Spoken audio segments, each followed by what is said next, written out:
Bendiciones, salud y paz para mi audiencia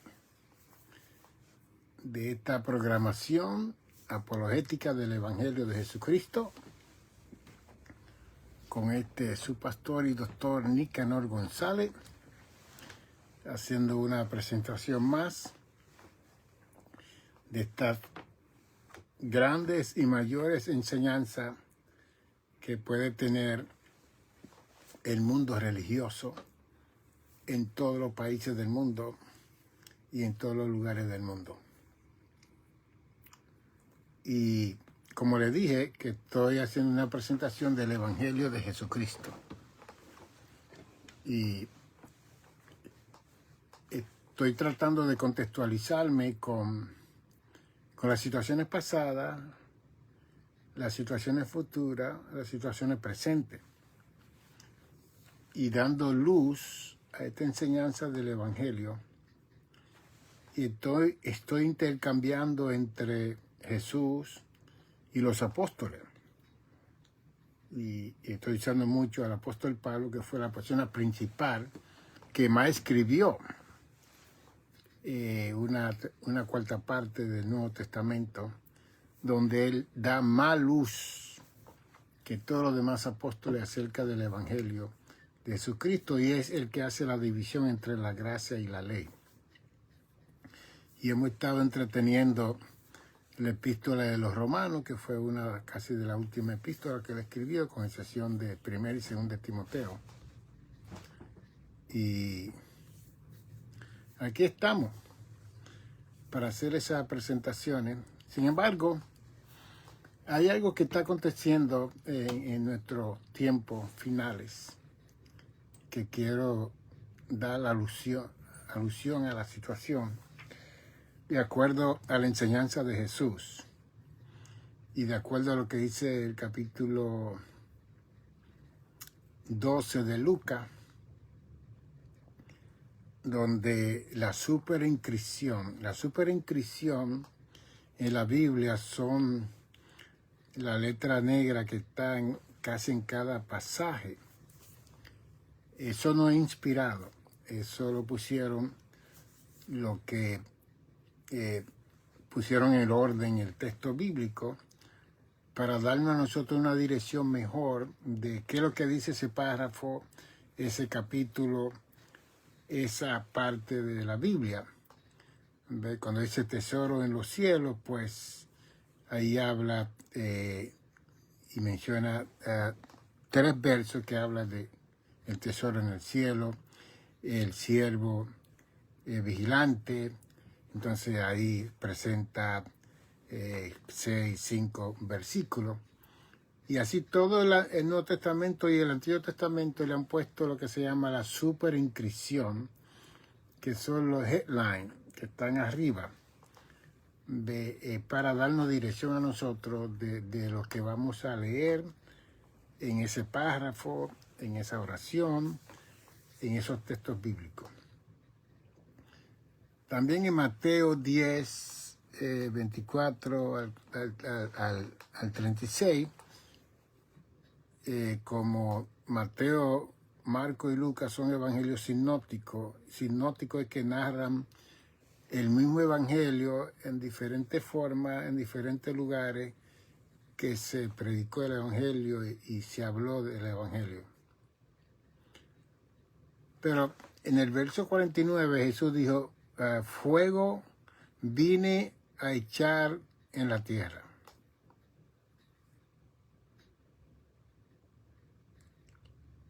¿Y qué quiero si ya se ha encendido?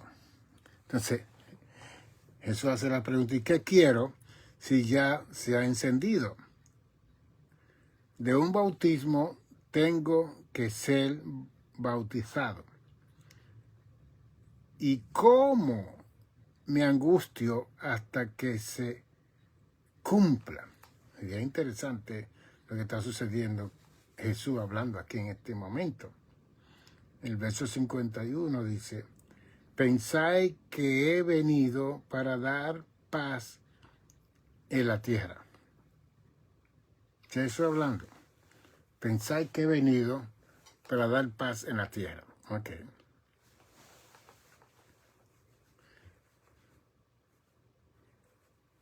Es el verso 51.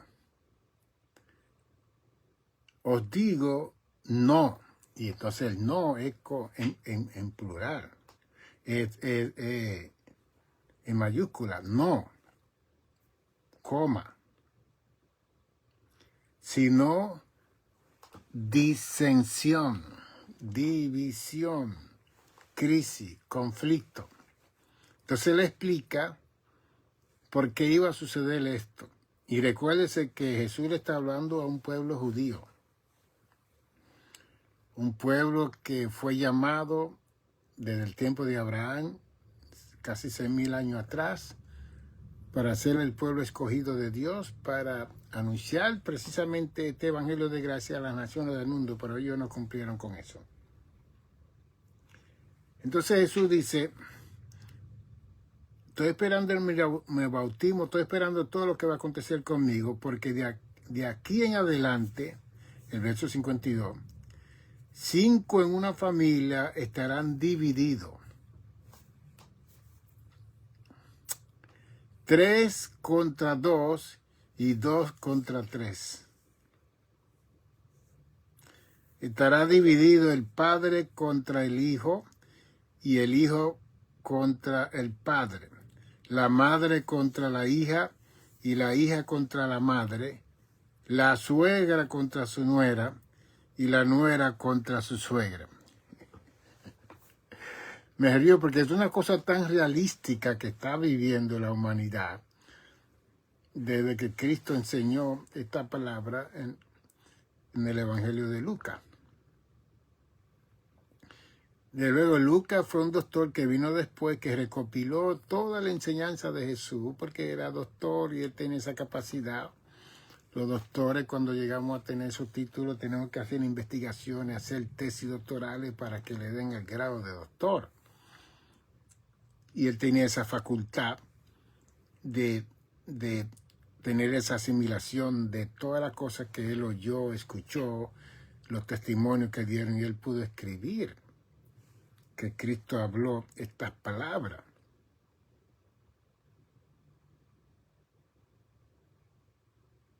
Entonces,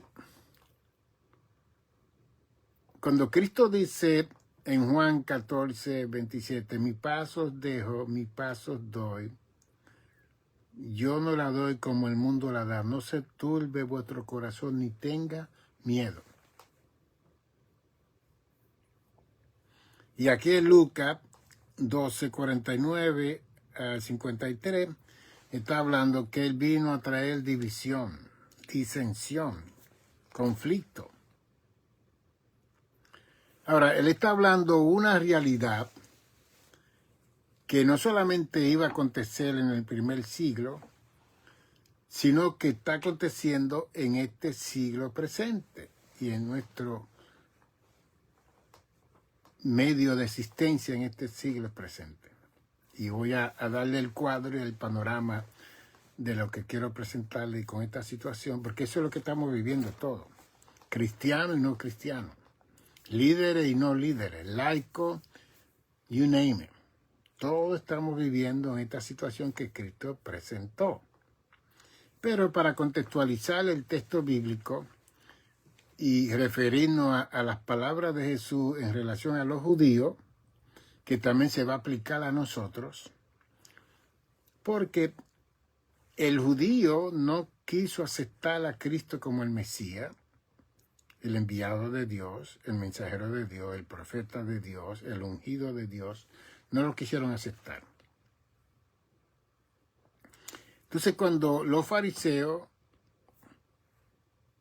los intérpretes de la ley, los escribas de la ley, los sacerdotes, toda esa jerarquía religiosa no quisieron aceptar a Cristo como el enviado de Dios, como el que vino a reunir a Israel para que cumpliese la misión que se le fue dada en el Éxodo, en Levítico, en Número, en Deuteronomio.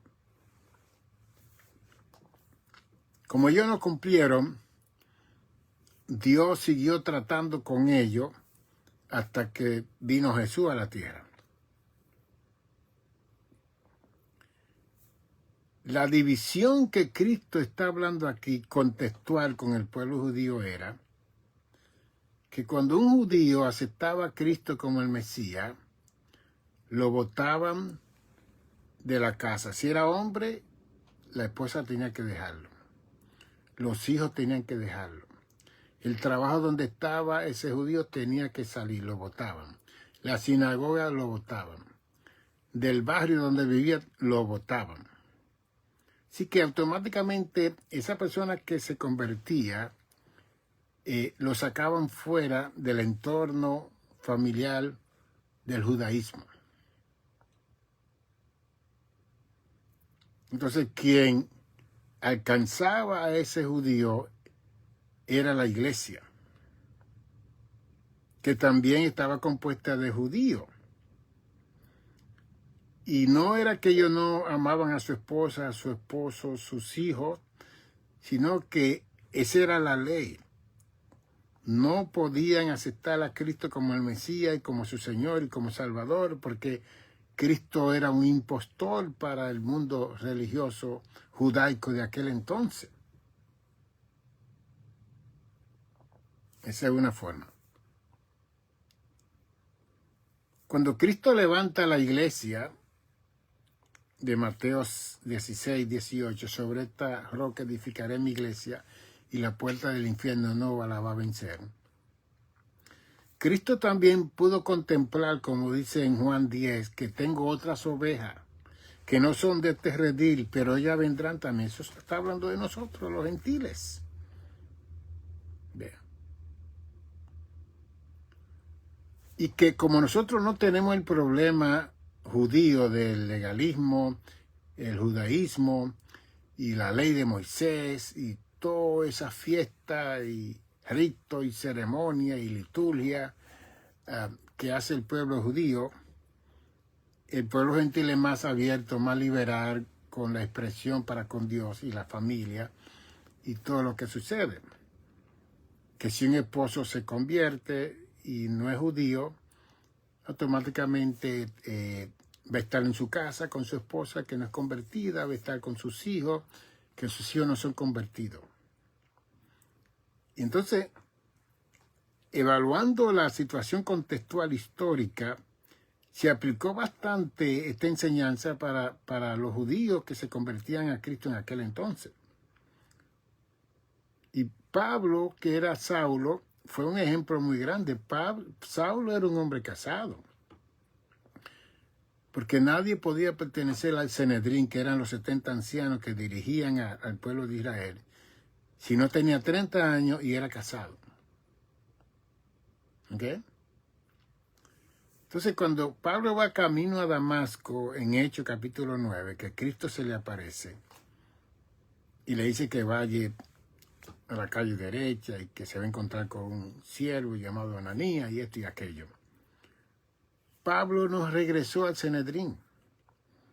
Pablo no regresó a su esposa y a los hijos que tuvo que tener, y que los hijos y su esposa no fueron significantes, porque ya Pablo había sido transformado por el poder del Espíritu Santo. Y Pablo muy bien lo dijo en 2 Corintios 5, 17, de modo, si alguno está en Cristo, nueva criatura es, las cosas viejas pasaron y aquí todas son hechas nuevas. Para ello, Cristo era nuevo, ya no hay esposa, no hay hijos, no hay nadie, olvídese. Y Pablo en la epístola dejó dicho que el que tiene esposa como si no la tuviera, que esté con ella, pero si tiene esposo como si no lo tuviera, que la concentración era Jesús, Jesús, Jesús, Jesús y solo Jesús. Entonces Cristo, que lo conocía todo y sabía todo del hombre, como dice Juan 2, que él no necesitaba que nadie le dijera nada del hombre y la mujer, porque él conocía todo. Antes que la gente hablara y decía, Jesús sabía todo. Dios, con el atributo de la presciencia, del conocimiento anticipado en la tierra, imagínense.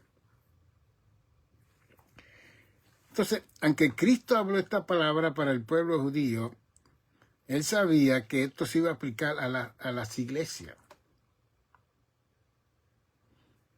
Porque la iglesia que levantó Jesucristo es más grande que todo el judaísmo y que todo el pueblo judío,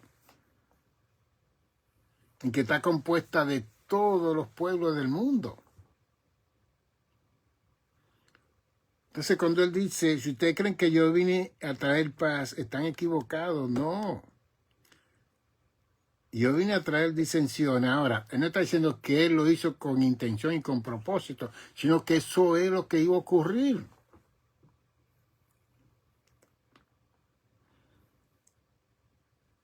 Y ocurre continuamente.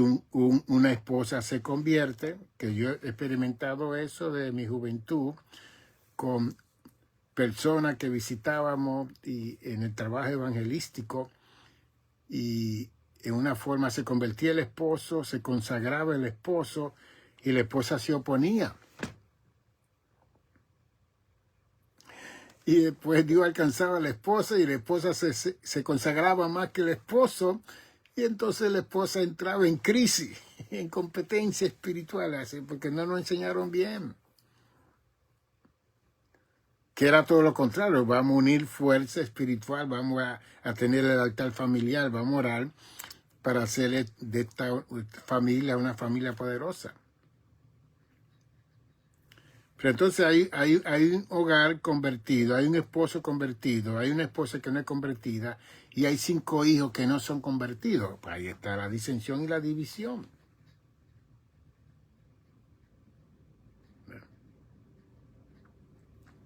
Entonces, esas palabras se aplican tanto a la iglesia de Jesucristo en el mundo entero. Estamos hablando de más de 40 millones de iglesias en el mundo,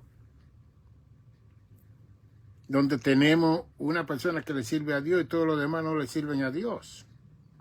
Entonces ahí hay una disensión. Entonces Cristo nos amonestó qué hacer entonces en esta situación.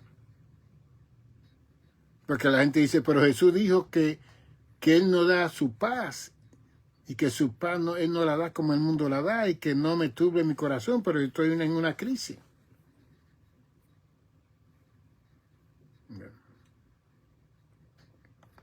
Cuando yo tenía como 13, 14 años, yo estaba en la iglesia. Y era el único que estaba en la iglesia en ese momento, que mi papá y mamá estaban como descarriados. Y mi hermanita que está con el señor Magali, ella visitaba también. Y mi hermana Lucía, también que me llevó primero a Juan 3:16, Misión Juan 3:16. Ahí yo iba hasta los 12 años, 13 años, a tomar la escuela dominical. Y después la iglesia del Faro estaba más cerca, entonces me pasé a la iglesia del Faro. Pero llegó un momento ya cuando Lucía no me llevaba, que yo iba solo. Y Lucía estaba en otro sitio, yo estaba en mi casa. Y yo recuerdo tener lucha espiritual con diablo y demonio en mi casa. Y yo estaba luchando solito, orando. Hay un muchacho de 14, 15 años, orando, clamando a Dios y sintiendo la fuerza del demonio, tratando de acabar con mi vida. Y papá y mamá no entendiendo esa situación. Ya son experiencias que yo tuve, por eso yo yo salía de high school, de escuela superior, y me iba todos los días a las 2 de la tarde a orar al altar. De 2 hasta las 5, las 6 de la tarde, y después iba a casa conmigo, volvía ya a las 7, estaba yo en la iglesia, tocando el órgano, siendo músico de la iglesia, limpiando la iglesia, haciendo algo. Pero me sentía más mejor en la iglesia que en mi propia casa, porque yo quería llenarme de Dios y del conocimiento de la palabra de Dios. Entonces, estaba en un hogar que estaba dividido. Estaba dividido. El único que le está sirviendo al Señor, mi mamá le sirvió al Señor en un momento dado, mi papá también, a mi hermana, que todavía tiene su temor de Dios, Lucía, y entonces Magali, que ya le dio un stroke y no está aquí, está en el cielo. Pero yo me quedé ahí luchando hasta que me casé con la señorita emérita Cedeño, que por cierto ayer cumplimos 48 años de casado. La llevé a comer pescado en un restaurante griego que siempre vamos. Estamos celebrando esos 48 años de aniversario y 5 años que tuvimos de noviazgo. Así que la conozco por 53 años a mi señora, que han venido de todas las cosas, de todo. De todo hemos pasado, pero nos hemos mantenido por el amor de Dios, la misericordia de Dios, la oración y la paciencia y cumpliendo con el mandato hasta que la muerte nos separe. Entonces, cuando Jesús dijo, él hace la pregunta, ¿pensáis que he venido para dar paz en la tierra? Os digo, no, sino disensiones. Eso es lo que es el Evangelio. El Evangelio es tan verdadero que no hay mentira, no se oculta la verdad. Se habla la verdad, se presenta la verdad, no se acaricia, no se adorna, como están haciendo tantos predicadores. No, esto es lo que hay. Esa es una parte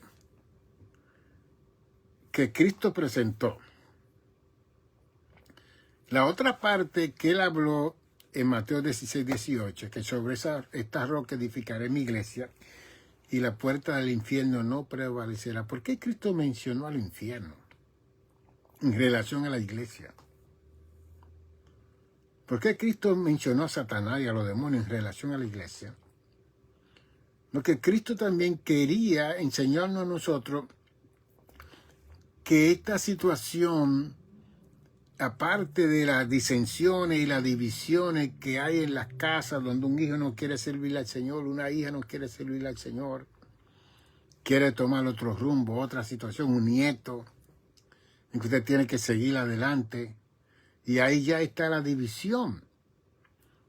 Entonces, aparte de esa disensión y divisiones, está una tercera parte de los ángeles que fueron echados del cielo antes de que Adán y Eva fueran creados y formados en el huerto del Edén, lleno de maldad,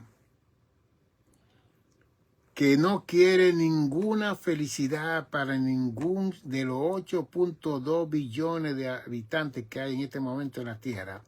La fuerza del mal no quiere ninguno que sea feliz, que esté contento, que tenga alegría, que tenga regocijo, que tenga gozo, que tenga fe. Ellos no quieren en ninguna forma, porque esa jerarquía que fueron echadas fuera del cielo están frustradas. Yo hablo aquí en este libro, hacia una teología de acción y reflexión pentecostal. Aquí yo hablo en este libro de esa fuerza del mal que prevalece aquí en la tierra, como dice Efesios 6, 10 al 16, 17, que no tenemos lucha contra carne ni sangre, sino contra principados, potestades, gobernadores de las tinieblas, huestes espirituales en las regiones celestes.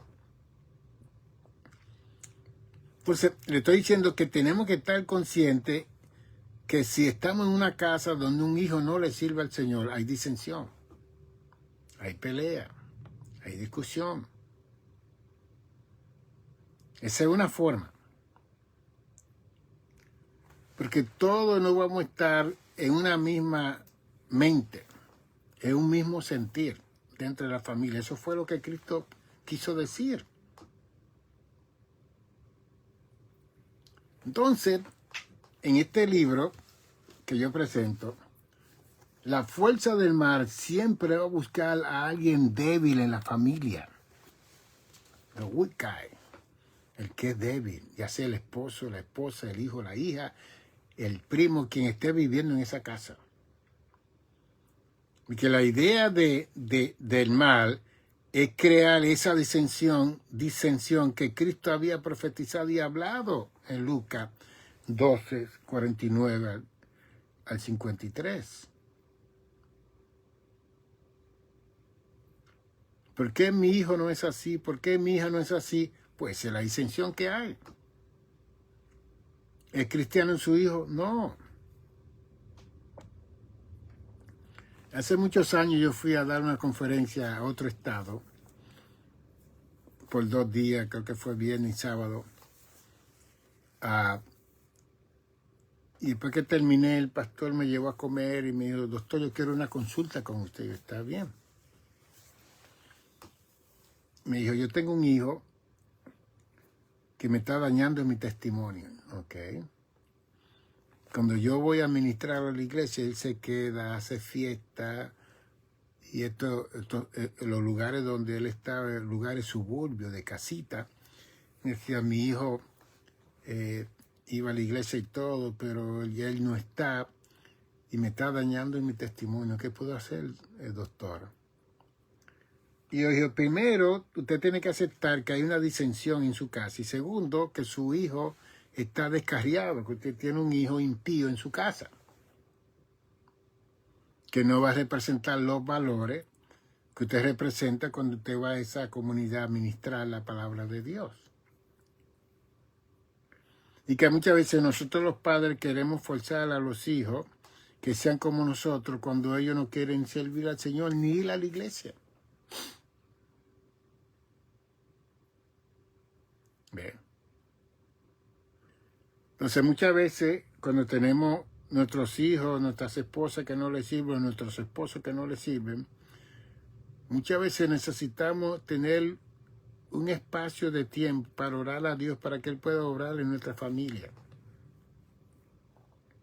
Pero ¿qué hacemos nosotros?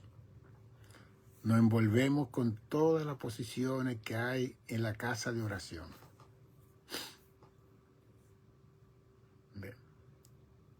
Porque si en Hechos 16:31 dice, cree en el Señor Jesucristo y serás salvo tú y tu casa, es una promesa.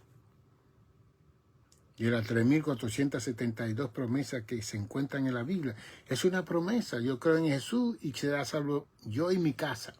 Ahora, ¿cómo sucede eso? Porque si todo mi hogar ha sido tiniebla todo este tiempo y de repente usted se convierte, entró la luz a su casa. Y la luz siempre va a prevalecer en contra de las tinieblas. Entonces, ¿qué hacemos nosotros los creyentes, los cristianos, dentro de la iglesia? Tenemos un hogar inconverso, una esposa inconversa, unos hijos inconversos, si él es el hombre, y el hombre decide envolverse en todo el ministerio de la iglesia. Que yo cuando veía eso con un hermano, yo lo llamaba a mi oficina. Digo, ¿qué está sucediendo en su casa? ¿Por qué usted está tanto tiempo aquí en la iglesia? Que yo veía la señal rápido, que había una disfunción. Entonces la persona, no, que Dios me llamó, no, Dios lo llamó a atender su casa, a atender a su esposa, a atender a su familia. Tener su espacio para venir al templo, sí, pero Dios lo llamó a atender, porque usted no se va a salvar porque viene al templo, usted se va a salvar porque usted va a darle el fruto del Espíritu. De Gálatas 5, 22 y 23, el fruto del amor, el gozo, la paciencia, la benignidad, la templanza, la bondad, la mansedumbre, la fe. Y que ese fruto tiene que germinar y salir en su casa, no en la iglesia. Quizás los divorcios que han sucedido por la gente dedicarse a todas las cosas que se hacen en una iglesia, con todos los cargos. Porque hay gente que no son casados, que son solteros, que no tienen mucha familia, y pueden estar los 7 días en la iglesia, fantástico, en el templo. Nada va a suceder, al contrario, van a seguir ayudando. Pero entonces muchas veces esta clase de personas quieren que los casados, los que están trabajando, los que están hasta aquí con su familia, hagan lo mismo. No se puede. Yo siempre velaba como pastor que eso no sucediera en mi congregación. Por eso establecimos por la Constitución que una persona no podía tener más de 2 posiciones en la iglesia, para que no hubiera estas disensiones que Cristo habló que iba a venir. Y hay personas que son líderes, que son profesionales, y muchas veces cuando van a las iglesias carismáticas, que no hay muchos profesionales, esa persona lo toman y lo explotan. Y eso no es saludable para la familia de la iglesia y para esa familia que apenas está comenzando. Y espero que usted oiga lo que yo le estoy diciendo. Si su esposa no le sirve al Señor, la primera oración día y noche que usted tiene que presentarle a Dios es que Dios se le revele, Dios se manifieste, Dios la salve. Usted dando testimonio, viviendo una vida consagrada, siendo un buen cristiano.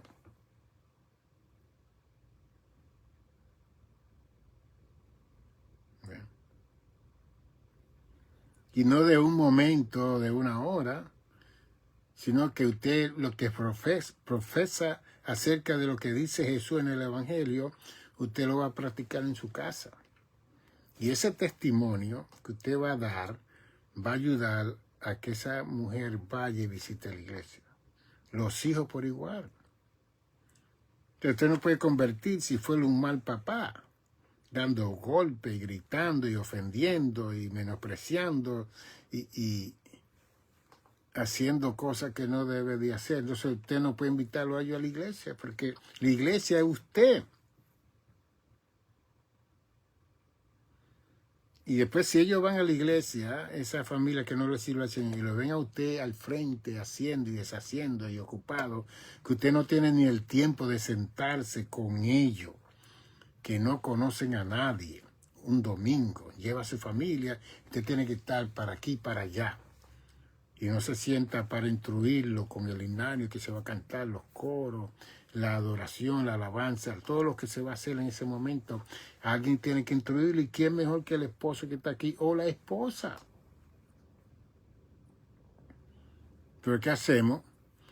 En otra palabra, voy a dar un modelo. Si usted va con su familia que nunca ha ido a la iglesia y usted es un líder, usted llame al pastor y le diga que usted no va a estar oficiando, si es ujiel o diácono o algo, que usted quiere estar sentado ese día con su familia, para que ellos no se sientan extraños con un grupo de gente que no conocen. Es una buena forma. ¿Ven? Entonces, se establece también en Lucas que nosotros vamos a dar testimonio con el fruto, con nuestro fruto que nosotros vamos a dar testimonio. Y en Mateo también establece eso. Con el fruto. Si usted no muestra fruto, usted no va a ganarse a nadie. Y siempre va a haber esas disensiones.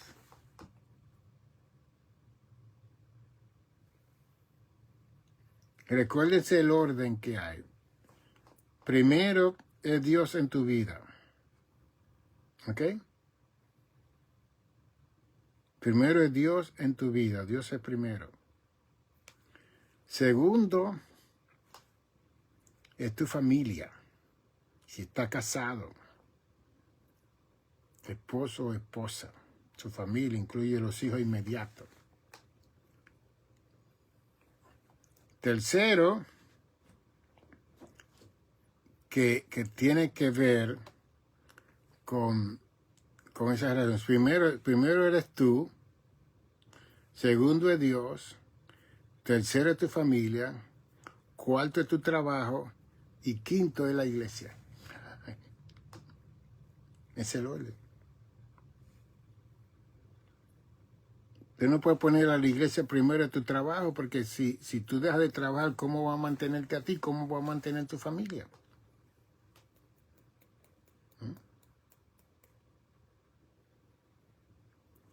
Entonces, esta enseñanza son enseñanzas de concientización para nosotros esperar en paz a Jesucristo mientras Él venga a buscar a la iglesia en el arrebatamiento de la iglesia. Para cada uno de nosotros.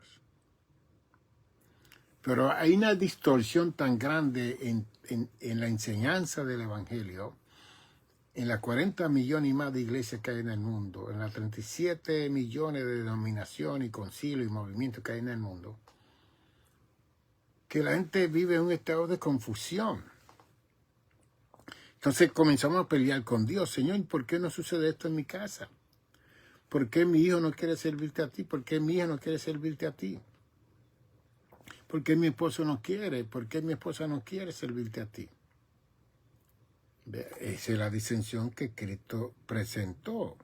Entonces eso iba a eliminar la paz que debiera de estar en todos los hogares. Y eso es no hablando de la fuerza del mal que quiere quitarle la paz al esposo, a la esposa, a los hijos y a todo el mundo. Porque entonces, aparte de esa crisis que nosotros vamos a tener convertido al Señor, con familia no convertido, va a estar dividida la casa. Pero eso es que se habló que en el rato de la iglesia uno será quitado y otro será dejado. Uno estará en el molino, uno será quitado y otro se va dejado. Que si el esposo le sirve al Señor y la esposa no, cuando Cristo venga, ella se va a quedar y el esposo se va a ir. Igualmente los hijos. Eso es una disensión, una división que hay. Entonces Cristo puso los platos en la mesa para que estemos claros. Entonces te dice, doctor, entonces ¿cómo vamos a hacer con esta situación? Enséñanos. Pues estoy enseñándole. Vamos a tomar parte por parte. Usted se convierte al Señor y su responsabilidad primero es usted con Dios. Y después que usted comience a conocer la palabra de Dios y usted con Dios y Dios con usted, entonces Dios lo va a ayudar para tratar con esa esposa o con ese esposo que no está yendo a la iglesia. Igualmente con el hijo o la hija que no quiere ir a ese lugar. Esa es una. La otra dinámica es que muchas veces hay congregaciones que no pueden sostener a la juventud. Que los jóvenes no se van a sentir cómodos y apropiados porque no hay un programa para alcanzar a los jóvenes en sus necesidades y sus situaciones continuas que ellos tienen. Y muchas veces usted va a llevar a sus hijos y los líderes de los jóvenes no van a acertar para ganarse a esos muchachos y se queden en la iglesia.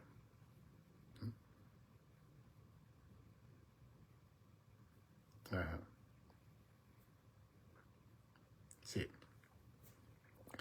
Sí, la situación que presenta la hermana, peor, o la pregunta que ella hace de aquellos que creen en vírgenes, que creen en santos, es una enseñanza del líder que se ha dado. Entonces, el laico que va a una iglesia católica o a cualquier iglesia, esa persona va a recibir lo que se enseña en ese lugar. Bien. Y por lo menos, las personas comienzan a producir una fe, aunque no sea la verdadera, pero van a producir una fe hasta que Dios disponga, como dice Pablo en Romanos, lea Romanos 2, verso 12 en adelante, que cada uno va a ser juzgado de acuerdo a la luz del evangelio que recibió esa persona. No importa en la iglesia que sea católica, pentecostal, bautista, metodista, presbiteriana, anglicana, reformada, luterana, cada persona, aparte de reconocer a Jesús en su vida, va a ser juzgada de acuerdo a la luz que recibió. Entonces, la idea es que nosotros no vamos a juzgar a la gente que dice que son esto, que hacen esto, que creen esto, no. Porque entonces no se puede enseñar lo que dice Romanos 3:23, que por cuanto todos pecaron, todos estamos destituidos de la gloria de Dios. Entonces, el Evangelio vino para traer la gloria de Dios a todas esas personas que somos pecadores. Y Pablo decía, yo soy el primer pecador. Pablo, que fue al tercer cielo. Pablo, que Dios lo usó. Él decía, yo soy el primer pecador. Okay.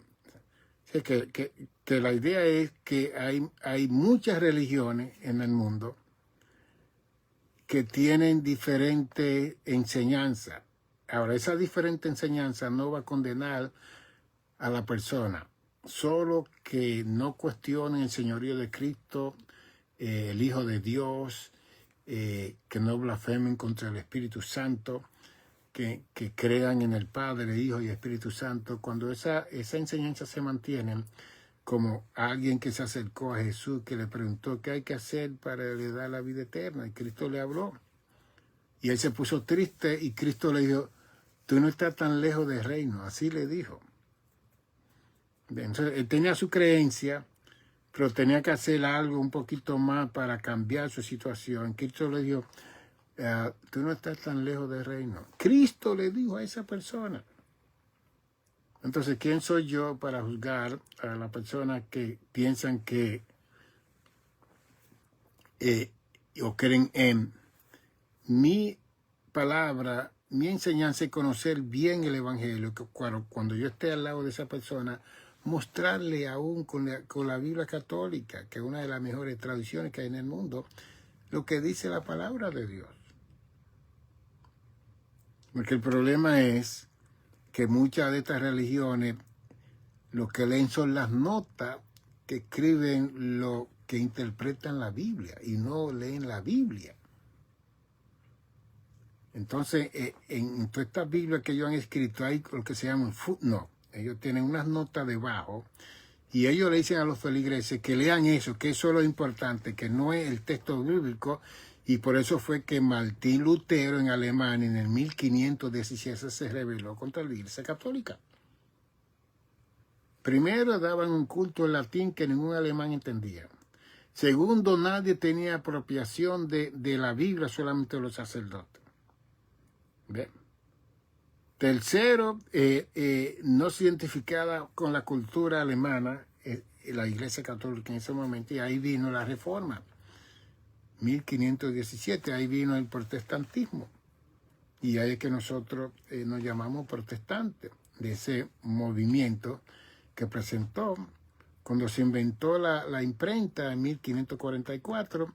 Lo primero que se tradujo y se escribió fue la Biblia. Entonces todos los alemanes comenzaron a tener su Biblia en la mano.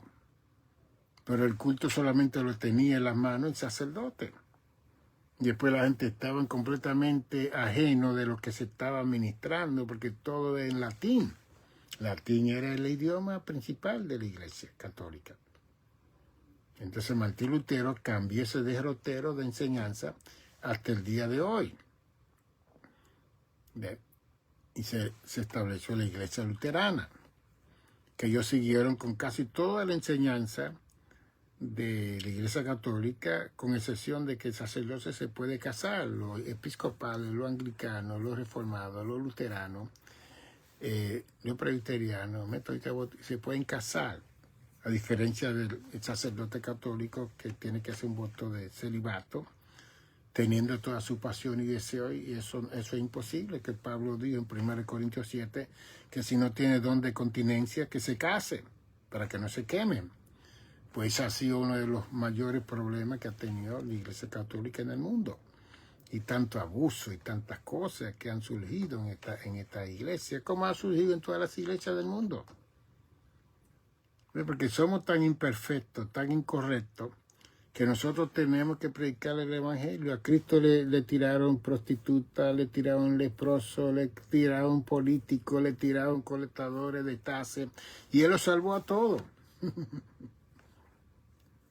Él los salvó a todos, no los rechazó. Mientras que los fariseos, los sacerdotes de su época, judaizantes, rechazaban a todas esas personas. Lucas 19:10 dijo, el Hijo del Hombre vino a buscar y a salvar lo que estaba perdido. El mundo está perdido y el Evangelio es lo que lo va a traer a Jesús, lo va a reconciliar, lo va a reparar, lo va a restaurar para tener comunión con el Padre. Es el orden. Entonces, cuando Cristo habla del Evangelio, Él presentó que iban a haber divisiones, disensiones. Es como que nunca vamos a encontrar un hogar perfecto, una familia perfecta. Nunca vamos a encontrar una completa felicidad en la tierra de unidad. Eso no existe. Eso va a existir cuando venga el príncipe de la paz, Jesucristo, a levantar su iglesia de la tierra y a traer 1000 años de paz para darle el modelo, lo que es un reinado del cielo aquí en la tierra. Y después que termine esos 1000 años, vamos a entrar en la eternidad con Jesucristo.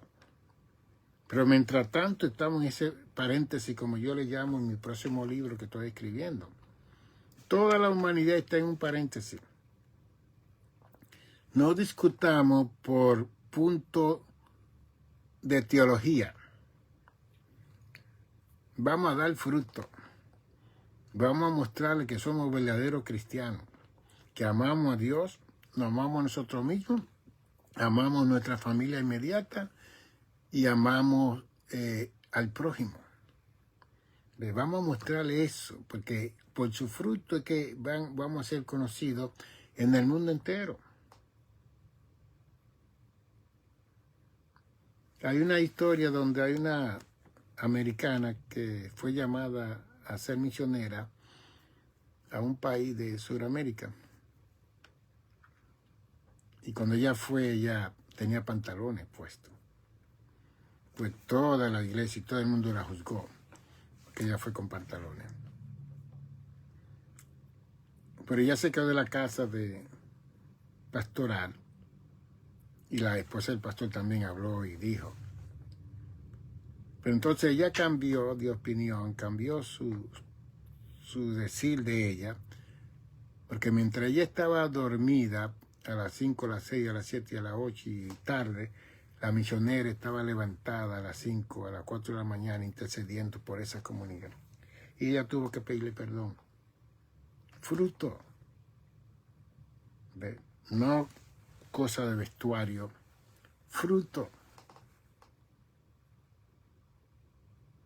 Entonces, así fue que lo enseñaron a todos nosotros.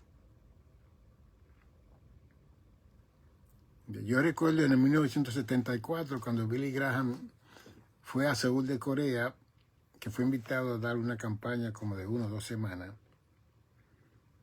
Y yo vi el documentario, jovencito yo, pero era un poco legalista en mi cabeza. Y la esposa de Billy Graham estaba en ese lugar donde se iban a reunir 1.400.000 personas. Y yo la vi con pantalones. Y yo hice un juicio rápido. Yo, ¿qué hace esta impía ahí, pecadora? Era la esposa de Billy Graham. La cosa es que Billy Graham terminó su campaña y por noche 100.000 personas se convertían a Cristo. Porque él y su esposa intercedieron semanas y meses y años para que Dios trajera un avivamiento a Seúl de Corea, al grado que hasta el día de hoy Billy Graham está muerto y hay iglesias que tienen 500.000 miembros, 1 millón. La iglesia de Yonggi Po tiene casi 1 millón de miembros. Iglesia de miles de miembros allá en Seúl de Corea. Y eso comenzó en el 74 con Billy Graham. Por su fruto lo conoceréis. De nosotros, el judaísmo, el legalismo, mira lo que está afuera, no lo que está adentro. Entonces, y yo sé que lo que está afuera es un reflejo de lo que está adentro y tenemos que corregir esas situaciones también porque es un problema. Entonces, la idea es que las personas tienen su forma de ser, tienen sus tradiciones, tienen su costumbre, porque si usted va a cierta parte del África, las mujeres que usan brasieres son las que le llaman que son prostitutas. Oiga eso, es una cultura que ellos tienen allá. Y lo mejor que usted puede hacer es orar a Dios para que no la mande a ese lugar, porque usted va a tener problemas yendo a ese lugar.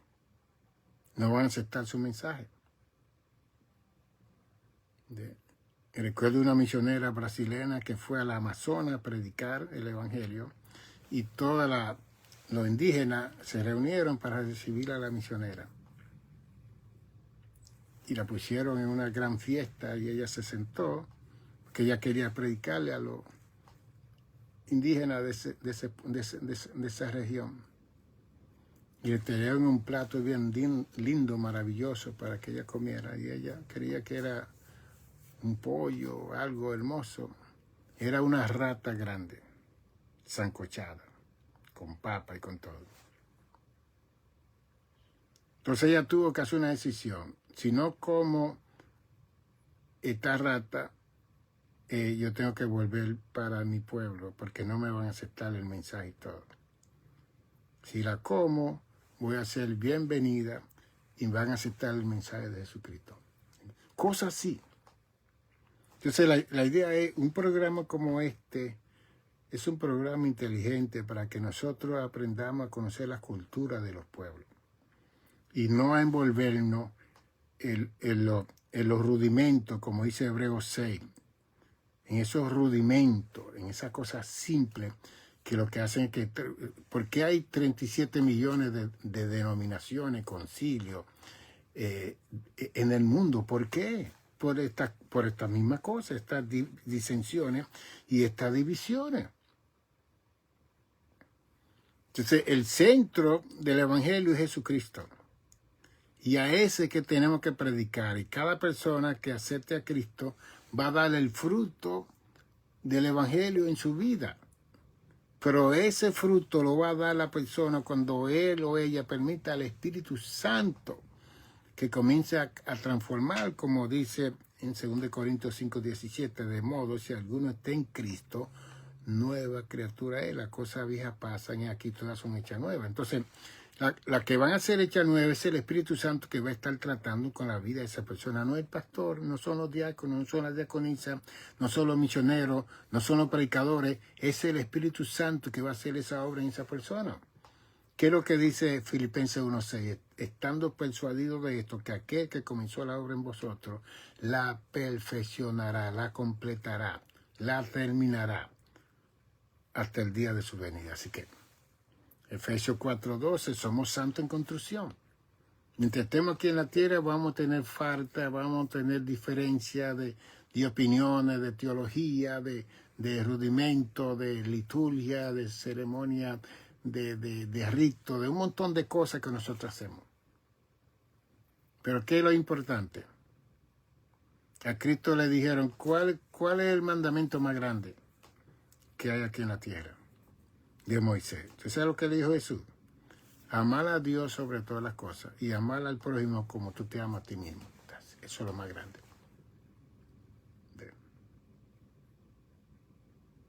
Entonces la idea es cómo uno ministrar el Evangelio en un hogar dividido, que hay una disensión. ¿Cómo uno ayudar a ese hombre que quiere estar todos los días en la iglesia, o esa mujer que quiere estar todos los días en la iglesia, o a ese joven que quiere estar todos los días en la iglesia y no quiere estudiar, porque dice que Dios lo llamó a un ministerio y ahora no quiere ir a la escuela porque Cristo viene ya, porque eso no me enseñaron para los 70, a mí me enseñaron todo eso. Cristo viene, que no hay tiempo para estudiar, ir a la universidad, ir a nadie, pues. Sin embargo, yo fui a mi universidad en medio de todo y Cristo no ha venido todavía. Y ahora tengo un conocimiento más amplio, más increíble para poder ayudar a ustedes que me están escuchando y oyendo en este tiempo.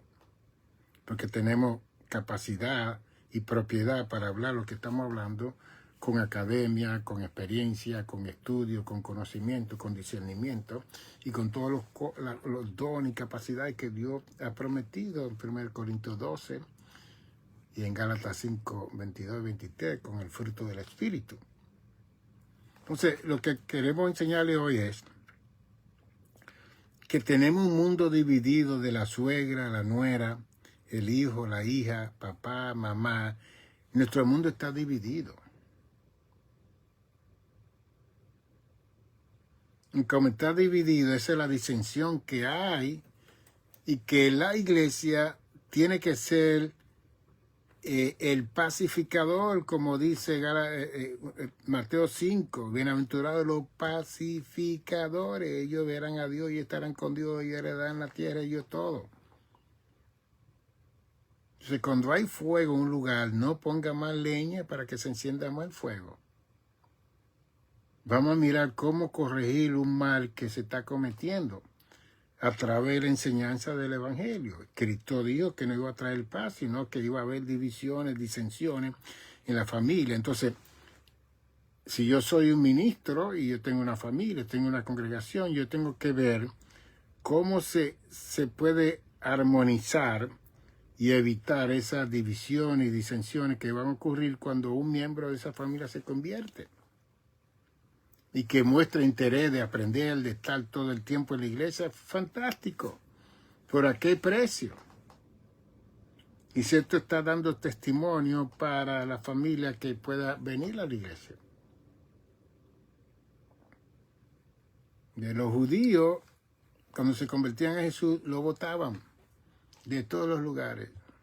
Y por eso fue que la iglesia primitiva, en capítulo 2 de los Hechos, versos 43 y 47, ellos establecieron welfare. Ellos vendían todo lo que tenían para cubrir a todos esos judíos que se convertían porque no podían regresar a su trabajo, a su esposa, a sus hijos, a su comunidad, a su sinagoga. No podían regresar. Entonces la iglesia se convirtió en la familia de ellos y de ella. Y después estaban clandestinos, escondidos, porque en aquel entonces ser cristiano eso era ilegal. Nosotros tenemos una gloria hoy en día, que predicamos donde quiera y brincamos y saltamos, especialmente en los Estados Unidos. Pero vaya a hacer eso en la China, vaya a Arabia a hacer lo que usted hace aquí como cristiano, vaya a la India, vaya a cierta parte del África y menciona el nombre de Jesús, que le va a costar su vida. O sea que nosotros tenemos unos privilegios en esta parte del mundo occidental increíbles. En el 1621 vinieron como 70 personas de Europa buscando libertad religiosa porque la religión de ellos estaban siendo perseguida en Europa. Y en el 1621 vinieron ese grupo de gente en ese barco y arribaron y llegaron a la playa de Plymouth Rock, Massachusetts. Se hincaron delante de esa playa y dedicaron esta nación a Jesús. Y ahí comenzó la gran inmigración de Europa para los Estados Unidos. Ahí comenzó los Estados Unidos de América. Después vino la corona inglés y comenzó a tomar control total de esta nación. Hasta el 1776, cuando los americanos, junto con los franceses, se unieron para sacar fuera la corona inglesa. Y se estableció esta nación. Ya el año que viene ya cumplimos 250 años en una práctica de democracia que ha tenido éxito hasta el día de hoy, y todas las demás naciones quieren practicar eso, y se le ha dado apertura a la predicación del Evangelio, y se ha establecido 27 enmiendas que dirijan a esta nación, y la primera es libertad de expresión, de asamblea, de predicar, de reunirse, de periódicos. Interesante. Pero otros países no tienen esta situación. Como nosotros tenemos que darle gracias a Dios, que tenemos todos estos medios para pregonar y predicar y enseñar. Mi teléfono es 646-755-1290. 646-755-1290. Aquí estamos para enseñar la verdad del Evangelio. Quizá usted necesita una terapia porque está confundido religiosamente, socialmente o emocionalmente. Pues yo estoy aquí. Porque yo abarco la teología y la psicología, la sociología y la filosofía que abarca la vida de un ser humano aquí en esta vida existencial. Y me preparé para hacer ese trabajo. Este libro, hacia una acción y reflexión de teología pentecostal, es un libro que yo lo tengo aquí en casa. Usted puede llamarme para yo mandárselo. Usted manda lo que tiene que mandar y yo le dejo saber. Yo se lo mando por correo, hacia una teología de acción y reflexión pentecostal. Este libro intenta escribir la teoría del pueblo pentecostal, que somos más de 800 millones de personas en el mundo. ¿Okay? Y este libro lo tenemos en Amazon, que usted lo puede mandar a buscar. La incomprensión del mal y la santidad de Dios. Te puede mandar a buscar este libro en Amazon, está en inglés y está en español, para que usted pueda adquirirlo y tener mi escrito, si es nuevo que me está escuchando. Y esta es la página que tenemos para que usted se apunte en YouTube, el canal de YouTube. Te puede tirarle la foto y apuntarse en el canal de YouTube para que oiga las otras enseñanzas que yo he dado. Y aquí está el QR donde usted puede, si quiere, mandar donaciones para que ese dinero se mande a Amazon para los libros que queremos seguir escribiendo y que ya escribimos, que tenemos 11 libros escritos. Y hay otro libro que está aquí en la computadora que quiero mandarlo, pero hay que mandar muchos miles de dólares para eso. Y aquí te puede mandar a la incorporación del Good Samaritan Center Monastery Church. Ahí te puede mandar alguna ofrenda o donación y aquí lo vamos a usar para seguir escribiendo. Porque lo único que va a quedar cuando yo parta, si Cristo no viene a buscarnos, es el escrito que hemos tenido aquí por tantos años. Bendiciones, nos veremos ya el sábado. Cada 2 días yo estoy interviniendo 1 hora enseñando la palabra del Señor. Y espero que esta enseñanza de las disensiones, las divisiones le pueda ayudar y comience a corregir su casa. Y comience a darle la prioridad que hemos establecido. Primero es Dios, segundo es usted, tercero es su familia, cuarto es su trabajo y quinto es el lugar donde usted va a adorar. Es el orden. Si distorsiona ese orden, usted va a tener problemas. Y queremos que usted sea un hombre feliz y una mujer feliz. Bendiciones.